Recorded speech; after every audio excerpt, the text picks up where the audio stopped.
श्रीलंका के अशोक वाटिका से अयोध्या के लिए निकली हुई इस राम राज्य युवा यात्रा में लगातार कई साधु संत और मान्यवर उपस्थित हो रहे हैं। साथ में ही उन स्थानों पर यात्रा जा रही है जहां पर प्रभु रामचंद्र जी गए थे। आपको हम प्रतिदिन ऐसे दिव्य स्थानों का दर्शन करा रहे, जिसको करने के लिए आपको बहुत लंबी महीनों की यात्रा करनी पड़ेगी। वो यात्रा आप अपने घर में बैठकर ही देख सकते हैं। इस यात्रा में हमारे साथ प्रदोष चौहान के हैं, हमारे साथ रामावतार जी है, हमारे साथ श्याम महाराज जी है। लेकिन जैसे कि आप जानते हैं कि अपना पूरा जीवन रामावतार जी ने रिसर्च पर दिया है, तो रामावतार जी के साथ हमारी टीम लगातार बात करते हुए आपको सभी स्थानों का महत्व बताती है। आज हम दोनों चर्चा कर आपको उस स्थानों के बारे में चर्चा करेंगे, क्योंकि तमिलनाडु के बाद मैं सीधे यहीं पर यात्रा में सम्मिलित होने आया हूँ। ये नासिक का परिक्षेत्र है और नासिक, शिरडी, कोपरगांव, संगमनेर, इस परिक्षेत्र में प्रभु रामचंद्र जी का लंबा रहना हुआ था। तो हम जरा राम अवतार जी से बात करेंगे, जिन्होंने अपना पूर्ण जीवन इस यात्रा के खोज पर ही लगाया है। राम अवतार जी, जय श्री राम। जय श्री राम। जय श्री राम। जैसे कि आप प्रतिदिन पिछले 13 दिनों से दर्शकों को दिखा रहे हैं जी कि कहाँ जा रहे हैं, वहाँ पर क्या विशेषता है। अब जो यात्रा कल और आज में हुई है उसके बारे में हम बात करेंगे। खास करके मारीच को जहाँ मारा गया था जी। तो मारीच कौन था, क्यों मारा था, हम यहाँ से शुरू करते हैं, फिर उस स्थान के बारे में भी आप बताइए। जी देखिए, भगवान राम जब पंचवटी में रहते थे तो शूर्पणखा नाम की राक्षसी ने उनके साथ बेहुदगी की और लक्ष्मण जी ने उनके नाक कान काट लिए। कुछ लोग कहते हैं कि स्त्री के साथ इस तरह का व्यवहार नहीं करना चाहिए, लेकिन शूर्पणखा ने राम जी से विवाह करने के लिए सीता माँ पे आक्रमण किया था और कहा था कि मैं सीता को खा जाऊंगी।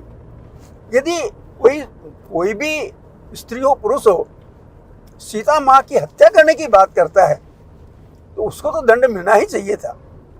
उसके बाद शूर्पणखा रोती बिलखती अपने भाई के पास गई। वो नासिक में ही, पंचवटी के पास ही जनस्थान नाम का एक गांव है, वहाँ उसके खरदूषण और त्रिचरा नाम के भाई रहते थे। वो तीनों शूर्पणखा के पक्ष में आए लड़ने के लिए।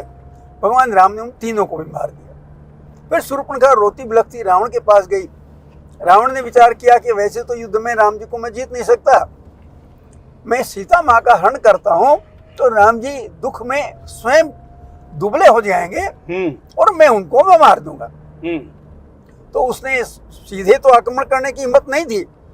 उसने मारीच, जो उसका मामा था, उसको इस बात के लिए राजी किया कि तुम स्वर्णमर्ग बन के सीता को लुभाओ। और जब राम जी, मतलब आज की भाषा में लोगों को समझाने के लिए, मृग मतलब हरण, हरिन जिसको बोलते हैं। हाँ, वो हरिन सोने की हरिन बन गया, सोने का। हाँ, मतलब वर्चुअल अपना स्वरूप ले लिया। हाँ, वो सोने का हिरण बन के आया और सीता माँ को लगा सोने का हिरण है, इसको हम अपने अयोध्या साथ ले चलेंगे। वनवास का समय 1 साल के लगभग रहा है। तो लक्ष्मण जी ने विरोध भी किया, ये सोने का मृग नहीं होता सृष्टि में। लेकिन सीता माँ का आग्रह था। राम जी ने कहा यदि राक्षस है तो मैं इसको मार दूंगा और सचमुच सोने का मृग है तो मैं इसे ले आऊंगा। राम जी उस बुलावे में उसके पीछे पीछे दौड़े तो कहीं मृग छुपता है, कहीं प्रकट होता है, कहीं राम जी के निकट आता है, कहीं दूर आता है। इस तरह वो खेल करता हुआ अंत में जब राम जी ने देखा कि हाथ नहीं आएगा तो राम जी ने उसको तीर मारा।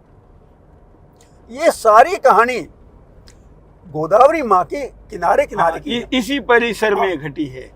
और वो चास, जो मराठी में चास नाम है जो स्थान का, वो बताता हूँ। हाँ हाँ, यहाँ जहाँ भगवान राम उसके पीछे दौड़े, उसकी कई घटनाएं वाल्मीकि जी ने वर्णन किया। हाँ, राम जी उसके पीछे दौड़े, जहाँ से बाण उन्होंने संधान किया लेकिन बाण छोड़ नहीं पाए। उस स्थान का नाम ठाण है। ठाण का मतलब खड़े होना। हाँ हाँ, खड़े हुए राम जी संधान किया लेकिन तीर नहीं चलाया। हाँ, इस तरह के 2-3 ठाण नाम के गांव है। हाँ हाँ, जहाँ राम जी ने उसको बाण मारा, सोम ठाणे वगैरह ऐसे हाँ, कई ठाणे कई हैं वहाँ। जहाँ राम जी ने बाण मारा उस स्थान का एक अलग है। जहाँ मारीच को बाण लगा उसको मृग व्याधेश्वर नाम कहते हैं, गांव का नाम। और जहाँ मारीच के टुकड़े अलग अलग गिरे उसमें गोस्वामी जी ने कई बातें कही है कि कहीं जहाँ उसकी काया गिरी उसको काय गांव कहते हैं, और जहाँ उसका सर गिरा उसको टोक गांव कहते हैं, क्योंकि मराठी में सर का अर्थ टोका कहते हैं। हाँ। टोक, इसलिए टोपी होती है जो उस पे पहनी जाती है। हाँ। उस पे टोपी या टोप बोलते हैं जी। हाँ। इसी तरह ये वो उसका नाम है कायगा टोका। काय गांव टोका, ये तो कल आएगा। हाँ, हाँ, लेकिन हाँ, वो है उसमें हाँ, कहानी हाँ, में। ठीक है। इसी तरह से जहाँ भगवान राम ने बाण मारा तो उसके टुकड़े टुकड़े हो गए थे। फिर जहाँ उसकी सांस नली रुक गई थी, हाँ, उसको सांस नली नाम का गांव है। हाँ, और उसमें आज भी रामेश्वर और मनकामेश्वर नाम के मंदिर भगवान राम के द्वारा स्थापित माने जाते हैं। हाँ, वो अभी भी है। और हाँ। कोपरगांव तहसील जो है आज की भाषा में मित्रों, अगर मैं आपको थोड़ा ज्योग्राफिकल बताऊं तो कोपरगांव, लासलगांव और शिन्नर के बीच का ये बेल्ट आता है, जहाँ जिसको चास नड़ी कहते हैं। ये कोपरगांव तहसील में है, रूरल एरिया है। और यहाँ की गोदावरी नदी की विशेषता ये है कि उसमें बहुत ही डीप ऐसा एक टनल बना हुआ है, और पानी के दिनों में भी लाखों लीटर पानी उसके अंदर से बहुत आराम से बह सकता है। इसलिए वहाँ पर पात्र तो बड़ा चौड़ा है, लेकिन ब्रिज बड़ा नहीं है। क्यों? क्योंकि वो अंडर वाटर पूरा बहकर जाता है। ये चास नड़ी की विशेषता है। चास के बारे में कुछ और बताएंगे? सांस का मतलब तो सांस से, बिल्कुल सांस से है। इस यात्रा में बहुत ग्रामीण नाम है। आजकल के युग में अगर हम कहें तो लोगों को बड़े बड़े शहरी नामों की आदत है जो बड़े आसानी से पता होते हैं। महाराष्ट्र कहेंगे तो आपको पुणे, मुंबई, नागपुर, छत्रपति संभाजीनगर पता होगा। लेकिन प्रभु रामचंद्र जी तो तब जब गए थे तब के स्थान के अनुसार गए थे। एक खेड़ले नाम का गांव है महाराष्ट्र में। खेड़ा मतलब गांव, हिंदी में जिसको गांव बोलते हैं उसको यहाँ खेड़ा बोलते हैं। लेकिन यहाँ खेड़ले नाम का गांव है जहाँ पर प्रभु रामचंद्र जी की लीला का बहुत कुछ वर्णन मिलता है। तो रामावतार जी उस खेड़ले के बारे में कुछ बताइए। ऐसा मैं कल ही खेड़ले होकर आया हूँ। हाँ। खेड़ले के बारे में जो पता चला गांव के लोगों ने जो बताया, तो खेड़ले का अर्थ है अटक जाना। हाँ। अटक जाना का मतलब रुक जाना। हाँ। तो यहाँ मारीच अटक गया था, रुक गया था, और वहाँ खेड़ले जुंगे नाम का गांव है। हाँ। जुंगे का अर्थ होता है टापू। हाँ। तो ये माना जाता है कि मारीच जब भाग रहा था वो तो कुछ देर के लिए इस टापू पे अटक गया था, इसलिए इस गांव का नाम खेड़ले जुंगे है। हाँ। तो और वाल्मीकि जी ने भी कहा है कि वो जो दौड़ता कई जगह रुक गया था। तो मुझे लगता है ये कहानी उससे ठीक मेल खाती है। बिल्कुल बिल्कुल। और एक बात और बताऊं सुरेश जी, यदि हम भौगोलिक दृष्टि से देखें, हाँ, तो खेड़ले गांव नासिक से लेके यानी पंचवटी से लेके और जहाँ की काया गिरी थी ठीक उसके बीच में आता है, और गोदावरी माँ के किनारे किनारे सारी घटनाएं हुई हैं। तो ये सारी चीजें एकदम सत्य लगती है। बिल्कुल। और देखिए ना, कई लोगों को पता नहीं होगा खेड़ले जुंगे क्या है। जैसे किसी सब्जी का नाम कुछ लोग कहेंगे मजाक में, लेकिन कितना बड़ा इतिहास उसके पीछे लगा हुआ है यही इसी से पता चलता है। नांदूर मधमेश्वर भी इसी के बगल में है जी। वो नांदूर मधमेश्वर क्या है?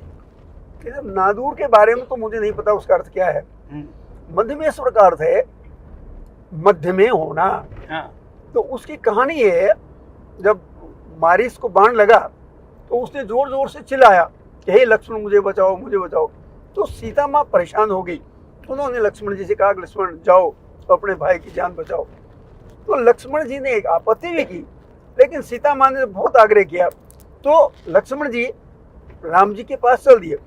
तो जहाँ दोनों राम जी लक्ष्मण जी मिले अर्थात मध्य में मिले, तो उस गांव को नादूर मध्यमेश्वर कहते हैं, और भगवान राम द्वारा स्थापित वहाँ रामेश्वर आज भी है। वहाँ मृगव्यादेश्वर भी उसके पास ही है। ये दोनों मंदिर वहाँ हैं। आजकल शहरीकरण की व्याख्या बदल रही है, या गांव का महत्व इस आधार पर बदल रहा है कि वहाँ कितना नेटवर्क है, कितने हाईवे है, कितने एयरपोर्ट है, कितनी रेलवे है।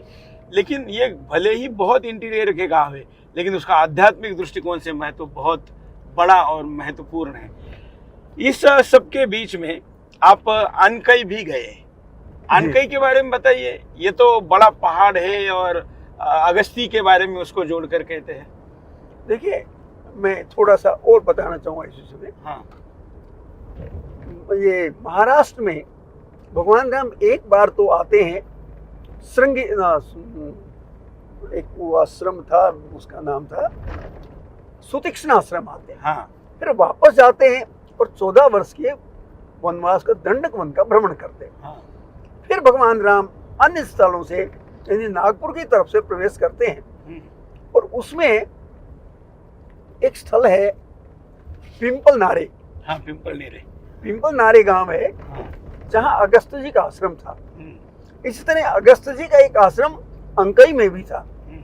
तो जो वाल्मीकि जी ने भूगोल की दृष्टि से दूरियों का महत्व बताया है, उसके मुताबिक तो वहाँ उनके शिष्य रहते थे अगस्त जी के अंकई में। और ये जो पिंपल नारे गांव है, ये ठीक उतनी ही दूरी पर है जितनी दूरी पर भगवान अगस्त जी ने बताया है। हाँ, क्योंकि अगस्ती का स्वयं का हम जहाँ संगमनेर में आज गए थे, इसके आगे अकोला है, आज के यहाँ के हिसाब से तालुका है ये।